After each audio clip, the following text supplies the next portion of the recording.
3절에서 7절 말씀입니다. 사도행전 6장 3절에서 7절 말씀 한 목소리로 함께 있습니다. 형제들아 너희 가운데서 성령과 지혜가 충만하여 칭찬받는 사람 7을 택하라. 우리가 이 일을 그들에게 맡기고 우리는 오로지 기도하는 일과 말씀 사역에 힘쓰리라 하니 온 무리가 이 말을 기뻐하여 믿음과 성령이 충만한 사람 스데반과 또 빌립과 브루고로와 니가노르와 디몬과 바메나와 유대교에 입교했던 안디옥 사람 니골라를 택하여 사도들 앞에 세우니 사도들이 기도하고 그들에게 안수하니라. 하나님의 말씀이 점점 흥왕하여 예루살렘에 있는 제자의 수가 더 심히 많아지고 허다한 제사장의 무리도 이 도에 복종하니라. 아멘. 할렐루야. 우리 2024년 배우고 받고 듣고 본바를 행하는 우리 성도가 되자라는 우리 주제를 가지고 시작한 지 벌써 이제 2주째가 되었습니다. 우리 헨리 나우엔 목사님이 이러한 저서 예수의 길이라는 저서에서 이런 이야기를 하셨어요. 일상에서 하나님의 임재 연습하기를 어떻게 하지 말아야 한다? 쉬지 말아야 한다. 하나님의 임재 연습에 대한 이야기를 하고 있는 것이죠. 우리의 삶이 주님의 임재가 되기 위해서 늘 우리의 삶이 예배가 되어야 한다라는 그런 이야기일 겁니다. 지금 그리고 여기 임하신 그 하나님의 은혜의 역사를 경험해야 한다라는 것이죠. 그래서 우리가 오늘 예배를 드린다, 뭐 누군가 예배 본다라고 얘기하면 예배를 드린다라고 수정하라 얘기하는데 우리가 예배를 드린다 해서 우리 하나 더 수정해야 될 것이 우리 예배를 드리는 것에서 끝나는 것이 아니라 예배는 우리가 삶으로 살아내는 것이죠. 그래서 예배로 산다라는 것이 더 정확한 표현이라고 생각합니다. 우리 한번 따라할까요? 예배로 산다. 예배로 산다. 우리가 그냥 건강해서 사는 게 아니라 팔다리가 멀쩡해서 사는 게 아니라 우리가 예배로 인하여 사는 주님의 임재가 우리 삶 가운데 드러나니까 그것이 예배가 되어질 수 있도록 우리는 예배로 사는 거예요. 우리가 예배를 오늘 드렸다. 뭐 끝난 게 아니에요. 우리 일상의 삶이 예배를 드리는 삶인데 예배를 드린다는 게 뭐냐? 예배로 사는 것이다. 라는 그런 이야기인 것이죠. 우리 한 해 예배로 살기에 최선을 다하시는 저와 여러분 되시기를 주님의 이름으로 축복합니다. 하나님께서 받으시기에 합당한 산제사. 어제도 등급사경에 우리 그 구약을 제가 강의를 하는데 수강생의 대부분은 우리 교회 교인이었었어요. 그래서 참 다행이다. 그래도 보니까 임원 신천 임원에는 참 많이 오셨는데 우리 신구약에는 10명 이상 넘지는 않으셨어요. 그래서 오늘 더 많이 오시리라 생각하는데 구약을 가르치면서 이제 그런 오늘도 똑같은 구약을 하겠지만 우리의 삶이 우리 예배가 되어지면 그 예배는 결국은 구별이다. 예배는 결국 거룩이다. 하나님을 닮아가는 것이다라고 얘기를 이제 드렸습니다. 어제 배우셨던 우리 집사님, 선배님들은 다 이해하시리라 생각하는데 오늘 여러분들에게 다시 한번 말씀을 드리는데 올 한 해 우리가 예배로 승리하기 위해서는 거룩해야 됩니다. 또 구별되어져야 하는 거예요. 그것이 우리의 예배로 살기에 프로젝트에 이어지는 우리의 이 삶의 일환이 되어지는 겁니다. 결국 그것은 하나님 중심이 되어져야 한다라는 것이죠. 우리가 날마다 잊고 사는 것이 내가 왜 사는지, 내가 돈을 왜 버는지, 내가 직장에 왜 다니는지, 이 가정이 왜 있는지, 내가 왜 오늘도 숨을 쉬고 있는지를 망각해버리면 예배로 살 수가 없는 거예요. 그래서 우리가 하나님 중심으로 예배로 사는 것, 시간을 구별하고 우리 물질을 구별하는 그 삶, 그 삶을 통해서 구별된 삶을 통해서 그 거룩을 세상 사람들이 알게 된다라는 거예요. 그래서 캐리슈 목사님의 저서 중에 Be the Message라는 그런 책이 있습니다. 메시지가 되어라, 메시지의 삶을 살아라, 너가 메시지다 라는 그러한 이야기인 것이죠. 결국은 이제 말을 줄이고 우리의 주제처럼 행동으로 보여주고 너가 메시지임을 행동으로 드러내야 한다라는 그런 이야기인 것이죠. 그리고 고린도후서 9장 6절의 말씀처럼 그것이 중요한 이유는 이것이 곧 적게 심은 자는 어떻게 거두고 적게 거두고 많이 심은 자는 어떻게 많게 거둔다. 결국은 우리가 이러한 삶이 되어지기 위해서는 늘 그러한 삶을 심어야 하는 거예요. 그러한 삶을 살아야 된다는 거예요. 그러나 우리가 삶을 2023년에 적게 심었어요. 근데 2024년도 난다 많이 심고 많이 거둘 수 있는 그러한 예배의 삶을 살 수 있도록 우리가 메시지가 되어야 한다라는 그런 이야기인 것이죠. 그러기 위해서 우리가 어떻게 해야 됩니까? 시편 145편 18절 말씀처럼 여호와께서는 자기에게 어떠한 자? 간구하는 모든 자, 곧 진실하게 간구하는 모든 자에게 가까이 하신다라고 되어 있어요. 우리가 하나님께 가까이 하나님 앞에 더 나아가는 우리들의 삶이 되기 위해서 정말 간구하는 자 되어야 된다. 늘 기도하는 자 되어야 한다라는 이야기인 겁니다. 그 기도의 삶을 통하여서 예배되고 예배의 삶을 통해서 구별되어지고 그 구별되어지기 위해서 날마다 구별되어지지 못하고 거룩해지지 못하는 우리들이 날마다 우리는 기도해야 하나님 앞에 더 가까이 갈 수 있다라는 것이죠. 기도만 하면 됩니까? 또 우리의 영적인 생활 속에서도 우리가 드려지는 헌금의 생활도 올 한 해 여러분 승리하셔야 돼요. 뭐 헌금 돈 얘기하시는데 뭐 헌금 어차피 돈이잖아요. 맞습니다. 헌금 돈이에요. 그러나 그 돈이 우리의 헌금이 되어지는 그 이유 중에 중요한 것은 나는 이 돈의 주인 내가 아니라는 것을 하나님 앞에 증명해내는 겁니다 라고 보여드리는 신앙의 훈련인 거예요. 나는 이 돈에 얽매이지 않습니다 라고 생각하는 것이죠. 11조, 감사헌금, 절기헌금, 앞서 말씀드린 그 신년헌금도 마찬가지예요. 내가 하나님께 헌신하는 그 증거를 보여드리겠습니다. 하나님께 순종하는 그 증거를 보여드리겠습니다 라는 것이 헌금이에요. 뭐 또 돈 얘기하시네. 돈 얘기해야죠. 우리의 순종과 우리 헌신에 대한 이야기인데 그냥 사랑만 할게요. 그런 게 어디 있어요. 어머니 아버지 내가 사랑하잖아요. 뭐 그런 말만 합니까 여러분? 섬기잖아요. 베푸시잖아요. 우리 아버지 되신 분께 마찬가지입니다. 아무 물질적인 그러한 드림 없이 그냥 사랑만 한다? 어떻게 그것을 순종이라 얘기할 수 있을 것이고 어떻게 그것이 우리의 신앙의 훈련이 될 수 있을 거예요? 아닙니다. 하나님의 뜻에 순종한다고 하면 물질에 인색하면 안 돼요. 우리 2023년에 이 정도의 물질이었다면, 헌금이었다면, 돈이었다면 이제 그것을 하나님의 순종의 어떤 우리의 훈련이라 생각하면서 올해 2024년에서는 여러분 다시 한번 그 순종의 헌신을 한번 해보십시오. 한번 시험해 보세요. 하나님 어떻게 축복하실지를 한번 시험해 보시고 작년과 똑같이 혹은 작년에 했는데 올해 안 하는 그런 일들이 일어나지 아니하도록 여러분 헌금 생활에서도 여러분 승리하시고 또 우리가 계속 지금 새벽마다 수요일마다 또 오후 예배마다 오늘은 오후 예배 없지만 오늘 성경 읽기를 합니다. 또 성경 수요일마다 또 배우기도 해요. 성경 배우는 것이 한두 달 돼서 되어지는 건가요? 우리 목회자들도 아닙니다. 한평생 이거는 계속 알아가야 할 우리의 사명인 거예요. 우리 세상에서 뭐 이런 정치 경제 문화 뭐 지금 정당이 어떻고 총선이 어떻고 막 얘기하는 사람이 뭐 대단하다라고 생각해. 어떻게 그렇게 잘 알아? 어떻게 잘 알까요?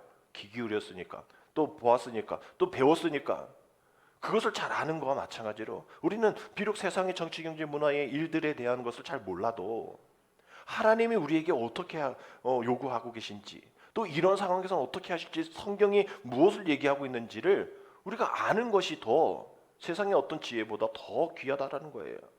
그래서 이렇게 등급 4경을 통해서 좀 모여서 헌금 공부하십시오라고 했더니 우리 지금 원래 평일에 해야 되는데 제가 이렇게 강의도 해보고 봤더니 평일 10시에 11시에 1시간 해가지고 또 11시에 또 집회 올라가고 이게 모이지가 못하더라고요.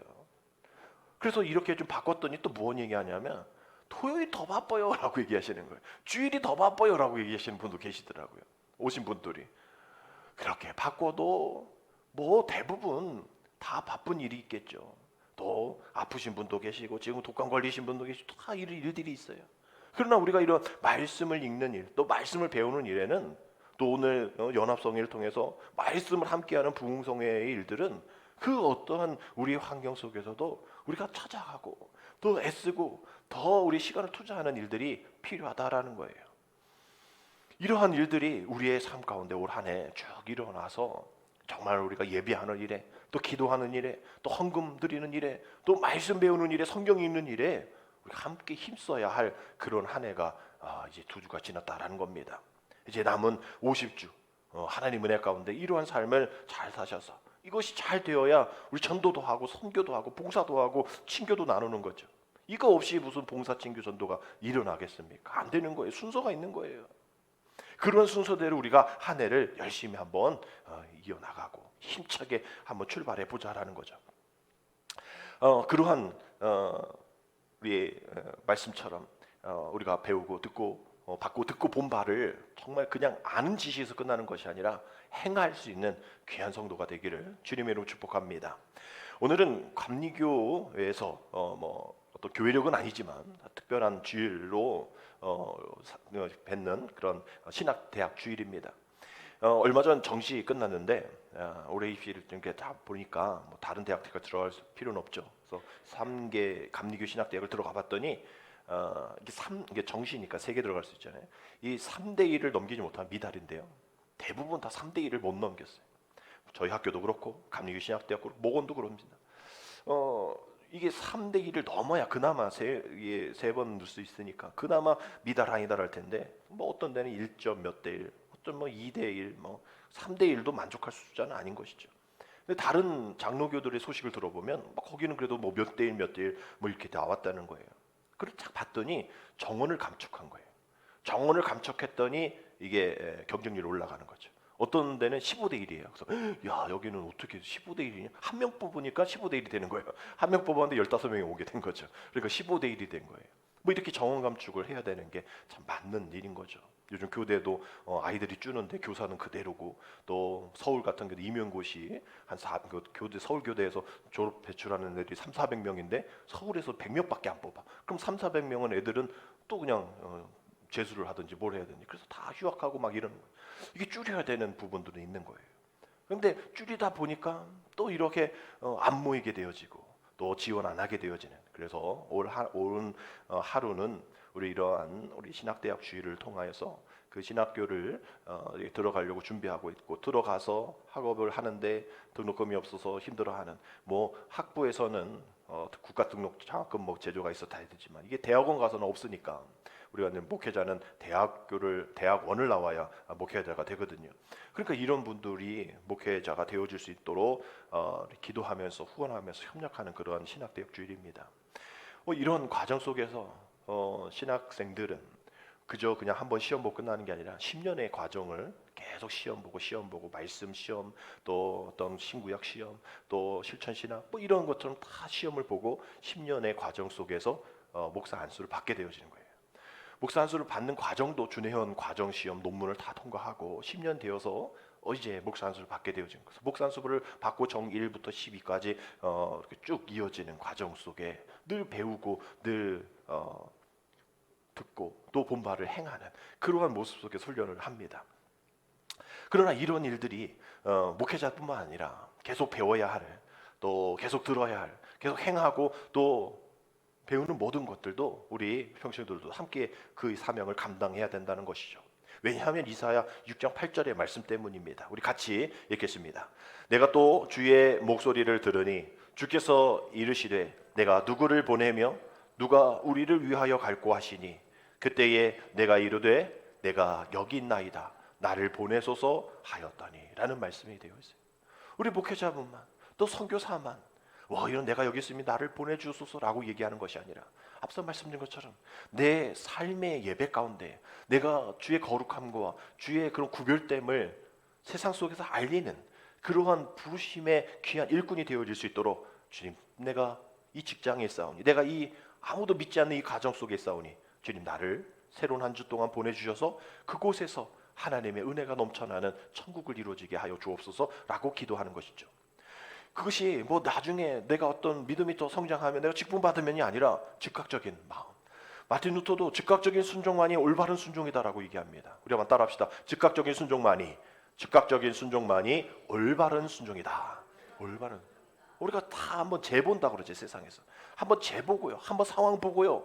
한번 뭐가 할 때가 되면요라고 얘기할 때가 많아요. 그러나 머뭇거림에 순종하는 것은 불순종과 같다라고 얘기해요. 즉각적으로 순종할 때 주님께서는 특별한 복으로 당신의 몫을 행하신다라고 얘기합니다. 결국 즉각적인 순종을 행하는 올 한 해.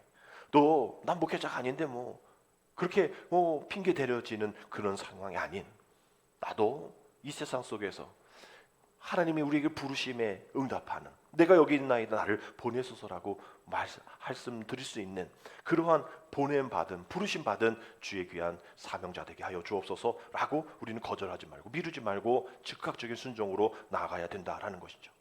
또 우리가 세상 속에서 그렇게 잘 되지 않습니다. 어떤 분은 그 이야기를 이런 예화를 들어서 이야기하시더라고요. 서커스 하면 외줄타기 서커스가 있죠. 거기 단원이 이렇게 늘 똑같은 거 하니까 관중들이 좀 식상해한 거예요. 그래서 좀 흥미를 높이기 위해서 사람들한테 이렇게 이야기합니다. 내일은 뭐 이렇게 뭐 더 높이 또 안전보험망도 다 철거하고 더 고난도의 이 스킬을 통해서 서커스를 할 테니까 많이 오세요. 뭐 그러니까 사람들이 막 다음날 많이 오게 된 거죠. 그래서 그 사람이 이제 관중을 보면서 이제 시작해야 되니까 더 스릴이 있을 것 같으니까 또 재밌을 것 같으니까 사람들이 막 관심을 간단 말이에요. 근데 거기에서 관중을 향해서 그 외줄타기 단원이 이야기합니다. 여러분, 제가 오늘 이렇게 업그레이드되고 또 더 위험한 이 스킬을 통하여서 외줄을 건널 건데 건널 수 있을까요, 없을까요? 막 이러니까 사람들이 와, 있습니다. 건널 수 있을 것 같아요. 막 얘기하는 거예요. 그래서 이제 또 얘기를 합니다. 그러면 오늘 내가 저 혼자 말고 누군가를 데리고 이걸 건널 수 있을 텐데 그럴 수 있을까요, 없을까요? 그러니까 또 뭣도 모르고 또 건널 수 있을 것 같아요. 뭐 그 사람 같이 갈 수 있을 것 같아요. 막 얘기를 하는 거예요. 근데 마지막 그 관중을 향해서 그 외줄타기 단원이 얘기합니다. 그러면 여러분들 중에 한 사람 올라오세요. 그렇다면 저와 함께 이 일들을, 이 스킬을 이렇게 업그레이드된 이 서커스를 함께 할 사람 올라오세요 라고 했더니 한 명도 올라오지 않는 거예요. 아까 말한 것처럼 당신 그럴 수 믿습니다. 이렇게 위험하고 이렇게 어려운 건데 당신 할 줄 믿어요. 그럼 누군가 내가 같이 하면 내가 이 사람 같이 할 수 있을 텐데 할 수 있을까요? 같이 할 수 있죠. 그럼 그게 당신이라면요. 당신이 나와 함께 이 일들을, 이 어려움을, 이 위험을 함께 할 수 있겠다는 있겠다고 질문하면 여러분 어떻게 했습니까? 아무 말도 안 하지 않는 것. 외줄타기 단원의 소리, 또 관중의 대답이 어딘가 익숙합니다. 우리의 삶인 거죠. 오늘 우리가 찬양 드렸던 거죠. 내 너를 위하여 목숨 바쳤고, 내 너를 위해서 구원해줬고, 내 너를 위해 희생했고, 너 나를 위해 뭐 했니? 그러면서 우리는 했다 얘기하는 거야. 주님 이것도 했잖아요, 저것도 했잖아요. 주님과 함께라면 어떤 길도 가겠습니다. 갔나요? 우리가 그렇게? 우리 목회자들도 그렇게 갔나요? 한국교회 목회자들이? 주님께서 부르시면 끝까지 주님 따르겠습니다. 정말 끝까지 따라갔나요? 우리는 베드로처럼, 가룟 유다처럼 그렇게 호언장담했지만 그렇게 못했어요. 그렇다고 우리는 또 그렇게 살아야 될까요? 다시 한번 우리가 배운 대로, 받은 대로, 본 대로, 들은 대로 다시 한번 이렇게 되지 않도록 말로만 누군가 하겠지 그렇게 되어지지 않도록 우리 다시 우리의 마음을 가다듬어야 되지 않을까요? 전도도 마찬가지입니다. 누군가 물에 빠졌어요. 누군가가 난 수영을 할 수 있는데 이게 너무 물살이 세니까 내 발줄을 내가 나를 묶고 밧줄 좀 붙잡고 있어요. 내가 들어갔다 올게요. 저 사람 구해내야죠.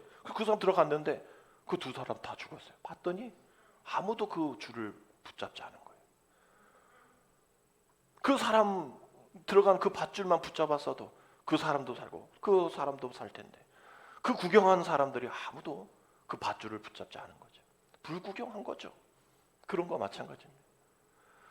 알았다고 얘기했지만 충청도식인 거죠. 알았다가 아닌 거예요. 뭐 지금 총선인데 국회의원 뭐 뽑아주세요. 알았어. 근데 그 사람 안 뽑잖아요. 아니 형님 막 어제는 뭐 알았다고 하면 그게 알았다가 네 얘기를 들었다 하지 뭐 내가 너를 뽑았다는 얘기냐. 충청도가 그러잖아요. 그 알았다가 아닌 것처럼 우리는 충청도식 신앙생활을 하고 있는 거예요. 주님 알겠습니다. 주님 믿습니다. 아멘. 근데 안 해. 너 왜 안 했니? 너 아멘을 했잖아. 너 믿는다고 했잖아. 그건 내가 그냥 알았다는 얘기죠. 알아들었다는 얘기죠. 내가 언제 하겠다고 했습니까? 주님 따르겠다고 했잖아. 그건 내가 주님 앞에 그냥 한 얘기죠. 뭐. 전에 우리가 직분자 얘기할 때 이런 얘기 한 적이 있어요. 우리가 이 직분에 대한 너무 이 직무를 잘 모른다. 그래서 직자가 벼슬 직자, 또 무자가 힘쓸 무자인데 우리 이 직분이, 우리 임원이 뭐 신천 임원 어제 그렇게 강의하셨을 것 같아요. 김채 목사님께서. 우리가 이 직분의 이 직만 너무 관심 갖고 왜 그래서 나는 이거 안 뽑아주냐, 왜 나는 장로 안 시켜주냐, 나는 왜 권사 안 시켜주냐 막 이러면서 그 직에만 관심을 두는데 아니 그 벼슬 직자에만 너무 신경 쓰지 말고 그 직무를 감당할 때 그 힘쓸 무자에 좀 신경 쓰세요라고 얘기했을 수 있을 것 같아요. 우리 지방에 이제 신천 임원들이 장로님이 이제 7분이 생겼습니다. 어느 교회가 그렇게 많이 했나 했더니 임계교회 우리 선배 목사님 가셨잖아요. 새로 거기에 이제 3분을 장로로 피택하셔서 그 나머지 4분은 어느 교회인지 제가 잘 파악을 못했는데 7명의 새로운 신천 장로님이 생겼고 또 신천 권사님이 뭐 30 뭐 몇 분이죠? 29분 또 신천 집사님이 25분 이렇게 되어지니까 오늘도 또 어제도 아마 많이 이제 신천 임원 교육에 많이 들어오실 것 같아요. 그분들이 이 직에만 관심을 가지면 힘들어지는 거죠. 이렇게 직분자들은 이 직분의 이 신분이죠. 그 직에 대한 것은. 그러나 이 본분에 대한 얘기를 하셨을 거라고 생각하고 그걸 받아들여야 되는 거예요. 내가 공식적으로 내가 당회에서 이러한 신분으로 교회 생활할 겁니다라는 그런 것은 그 직에 대한 얘기죠. 그럼 그 직분자들이 무를 빼버리면 안 되는 거예요. 내가 교회의 부흥을 위해서, 내가 앞서 말씀드린 예배, 기도, 헌금, 또 성경에 대한 것을 열심히 잘 배워서 세상으로부터 거룩해지고 세상을 구별되어지고 예수 그리스도의 향기를 날리며 하나님과 더 가까이 가겠습니다. 책임을 다하겠습니다. 봉사를 잘하겠습니다. 내 위치에서 잘 감당하겠습니다. 그런 무에 대한 힘쓸 무에 대한 그러한 각오가 되어 있어야겠죠. 마찬가지입니다. 뭐 우리가 신천은 아니고 또 우리가 뭐 새롭게 되어진 거 뭐 없다 할지라도 그저 어저께 권사였으니까 올해도 권사 뭐 이런 것으로 끝나지 말고 새로운 마음으로 하나님 내가 직에만 너무 신경 썼다면 이제 무에 대해서 힘쓸 무에 대해서 더 힘쓸 수 있는 내가 되게 하여 주옵소서. 우리는 기도하며 나가야 돼요. 그래서 초대교회 오늘 우리가 함께 말씀을 볼 내용은 초대교회가 그 직무에 감당하는 사람을 뽑았잖아요. 7지사를 뽑았을 때에 분명 기준이 있었을 거 아닙니까? 우리 그 기준 3개를 아는 이야기지만 올 한 해 다시 한번 그 하나님 앞에 칭찬받는 그 직무에 힘쓰는 사람은 어떤 사람인지에 대해서 우리가 3가지로 함께 나누면서 우리도 그런 사람이 되어지기를 간절히 소망하면서 오늘 함께 말씀을 읽기를 원합니다. 우리 3절 말씀 보십시오. 형제들아 너희 가운데서 성령과 지혜가 충만하여 칭찬받는 7을 택하라. 우리가 이 일을 그들에게 맡기고 라고 되어 있어요. 제일 첫 번째 뭡니까? 성령이에요. 성령 충만입니다. 성령 충만함이 중요하다라고 얘기하고 있는 것이죠. 영적인 권위라는 뜻입니다. 세상의 어떤 직분 뭐 돈으로 사고파기도 하고 열심히 공부해서 합격해서 되어지는 것이지만 우리 그 직무를 감당할 그 직분자들은 가장 첫 번째 성령이 충만해야 될 사람이라는 거예요. 그래서 이렇게 직분자를 뽑고 또 선택하고 피택할 때 이분이 과연 정말 성령에 충만한 사람인지에 대한 그러한 체크를 하라는 겁니다. 왜냐하면 하나님은 성령을 통해서 세워주시고 또 이끌어주시고 보호해주시고 또 파라클레토스죠. 우리 옆에서 우리를 인도해 주시기 때문인 것이죠. 그래서 내가 잘하겠습니다. 내가 하겠습니다. 뭐 7명의 장로님, 신천 장로님도 뭐 그런 생각으로 나가면 안 됩니다. 내가 이 교회를 어떻게 하겠습니다. 안 되는 거예요. 파라클레토스 하나님 성령님께서 내 옆에서 하나님 하시는 대로 내가 따라하겠습니다. 결국은 성령 충만이라는 것은 하나님이 기름 부으주심에 대한 충만함을 얘기하는 것이죠. 영적인 성숙으로 나아가는 겁니다. 성령 충만하면 성령의 인격, 또 성령의 성품, 또 성령의 열매 뭐 이런 것이죠. 뜨거움. 그러나 그 잘못된 성령 가지고 그 불같은 그 성령 가지고 장난치지 말라는 거예요. 어떤 사람은 그 성령만 얘기하고 성령의 불로 해가지고 또 그런 목회, 또 그런 성도, 그런 직분자도 있는 거예요. 그저 뜨겁기만 하면 될 거라고 생각하는 거예요. 그러나 오늘 첫 번째는 그 성령이에요. 그건 누구도 뭐라고 하지 않습니다.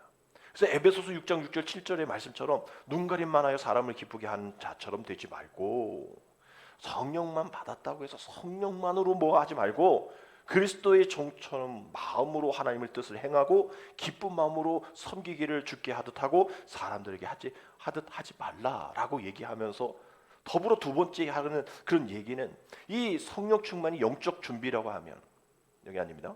성령 충만이 영적인 그러한 이 준비라고 하면 하나가 더 필요한데 그것은 바로 지혜라는 거예요. 그 지혜를 위해서 이 말에 대한 이야기를 하고 있는 겁니다. 지혜에 대한 이야기를 할 때예요. 성령 충만했다고 해서 성령 충만했다고 해서 그 말이 다 옳은가? 아니라는 게. 그래서 앞서 3절에 있는 말씀 성령과 더불어서 충만하라 얘기했을 때 뭐 얘기하고 있습니까? 지혜를 얘기하고 있는 거예요. 그래서 성령 충만과 더불어서 지혜의 충만이 있어야 돼요. 근데 이 지혜는 말의 분야입니다. 결국은 이 교회 안에서 많은 어려움들이 일어나는 것이 다 이 말 때문인 것이죠. 뭐 실망했고 또 상처받았고 또 오해했고 막 이런 것들이 거기다 대부분 다 말의 얘기한 거예요. 폭력도 있긴 하죠. 두 분 싸워가지고 폭력으로. 근데 대부분 폭력으로 뭔가 싸우진 않아요. 그러다 뭐 형사 민사 소송 들어가죠. 이거는 뭐 그때는 끝난 거죠.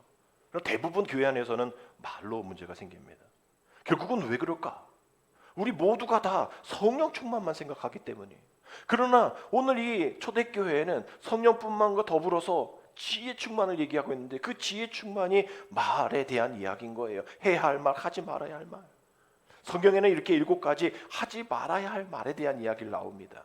첫 번째 무슨 말이에요? 악한 말 하지 말라는 겁니다. 두 번째 더러운 말 하지 말라는 거예요. 세 번째 희롱하는 말 하지 말고, 네 번째 쓸데없는 말 하지 말고, 다섯 번째 비방하는 말 하지 말고, 여섯 번째 지어내는 말 하지 말고, 일곱 번째 세상에 속한 말 하지 말라라고 되어 있는 겁니다.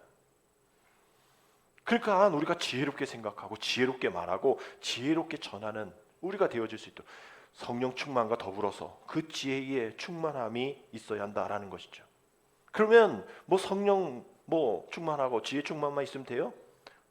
성경에는 거기에 하나 가장 중요한 거 하나를 얘기하고 있습니다. 5절 6절 우리 같이 한번 읽어볼게요. 온 무리가 이 말을 기뻐하여 믿음과 성령이 충만한 사람 스데반과 또 빌립과 브루고로와 니가노르와 디몬과 바네와 유대교에 입교했던 안디옥 사람 니골라를 택하여 사도들 앞에 세우니 사도들이 기도하고 그들에게 안수하니라.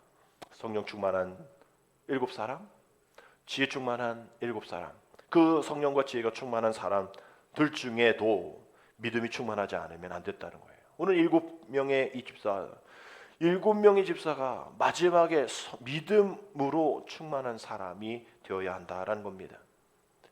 뭐가 필요해요? 성령만 있으면 됐지. 아니 뭐 지혜 말 중요하다면서요. 교회에서 말 때문에 문제가 많다면서요. 성령으로 치우치고 지혜로만 치우치면 그 성령으로 가는 사람, 지혜로 가는 사람이 충돌하게 됩니다. 둘을 뭐가 좋다 나쁘다 얘기하는 게 아니야. 균형이 필요하다라는 얘기를 하는 건데 그 균형을 잡을 수 있는 것이 바로 이 믿음이라는 거예요. 이 믿음은 앞서 말씀드린 것처럼 성령 충만한 사람들은 정말 그 변화되어지는 거. 성령 충만되지 않으면 변화가 되지 않잖아요. 성령 충만하면서 변화되지 않는 사람, 그 사람은 성령 충만한 사람은 아닙니다. 변화되지 않는 사람은 성령 충만한 사람이 아니에요. 아무리 성령 얘기하지만 성령으로 장난치는 사람입니다. 성령 받았다 하는 사람은 변화되는 사람이에요. 그러면 거기서 끝나냐? 지혜가 있어야죠. 바르게 분별해야죠. 이 현실을 잘 판단해야죠. 잘 말해야죠. 그럼 이것으로만 끝나는 것인가? 결국은 우리는 보이지 않는 것을 봐야 될 사람이에요. 지금 이렇게 성령 충만하고 지혜 충만으로 그냥 여기서 끝난 거예요. 거기서 더 이상 못 보면 비전이 없는 거죠. 결국은 하나님의 역사하심을 바라볼 수 있고 기대할 수 있는 것은 바로 이러한 믿음이라는 거예요. 하나 도표 보면 0 플러스 1이 100이다. 0 플러스 1이 1이지 왜 100이에요? 또 100 마이너스 1이 99지 왜 0이냐? 여러분 이건 광고 보셨잖아요. 이 1은 바로 하나님, 우리의 믿음입니다. 아무것도 없지만 하나님만이 계시면 완전합니다라는 거예요. 우리 찬양, 주님 완전합니다. 주님만 계시면 완전합니다. 라는 그 찬양의 이 요약이 바로 이거죠. 나는 아무것도 아닙니다. 또 나는 아주 다 가졌습니다. 그러나 아무것도 없는 존재 주님만 있으면 나는 완전합니다. 나는 다 가졌는데 주님 저리 가세요. 난 주님 필요 없습니다. 난 내가 알아서 할게요. 성령, 믿음, 지혜 없어도 저는 살아갈 수 있습니다. 라고 했을 때는 아무것도 아니라는 거예요. 여러분 이것이 믿음이에요. 믿음은 이론이 아닙니다. 믿음이 이론이라면 0 플러스 1은 1밖에 되지 않아요. 믿음이 이론이 되어지면 1밖에 되지 않지만 믿음이 우리의 순종이 되어지면 100이 되어지는 거예요. 여기 하나 더 있잖아요.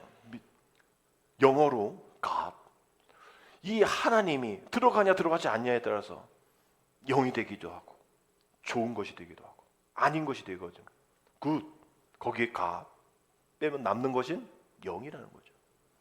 아무것도 없지만 주님이 계시면 뭐 영어 스펠링에 장난이라 얘기할 수 있지만 이것처럼 명확한 게 어디 있어요. 저도 이제 다음 주 태국 가서 5번 설교를 해야 되는데 이게 뭘 하겠어. 뭐 이게 통역까지 하면 별로 할 시간이 없습니다. 뭐 창세기가 어떻고 뭐 이해할 수가 없어요. 또 믿지 않는 애들이 많아요. 저는 이 2가지만 하면 5번 그냥 끝날 것 같다는 생각 들어요. 여러분들 뭐 그분들 애들 뭐 고아원도 있고 학생도 있고 또 빈민가도 있고 막 이렇단 말이에요. 뭐 다른 거 없어요. 우리 주님만이 우리의 모든 것 되신 거예요. 우리 주님만이 그 믿음이 다른 거 어떤 것도 주님을 대신할 수 없습니다 라고 얘기하는 그 믿음. 아무리 성령 충만하면 뭐예요? 아무리 지혜가 많으면 뭐예요? 이런 믿음 없는데 지혜 많으면 아까 말씀드린 것처럼 0 플러스 1은 1이에요 라고 우기는 사람이에요. 어떤 사람은 뭐 하나님만 있으면 돼요 라고 얘기하는 사람이에요. 그리고 아무것도 안 해. 기도만 해요. 행동은 안 하고. 마찬가지입니다. 올 한 해 정말 우리가 오늘 이 7절의 말씀처럼 하나님의 말씀이 점점 왕성하여 예루살렘에 있는 제자의 수가 더 심히 많아지고 허다한 제사장의 무리도 이도에 복종하니라. 이러한 사도행전적 부흥이 일어나기 위해서는 우리 성령 충만한 우리 교회 이름이 충만이잖아요. 뭐가 충만해야 돼요? 성령 충만해야죠.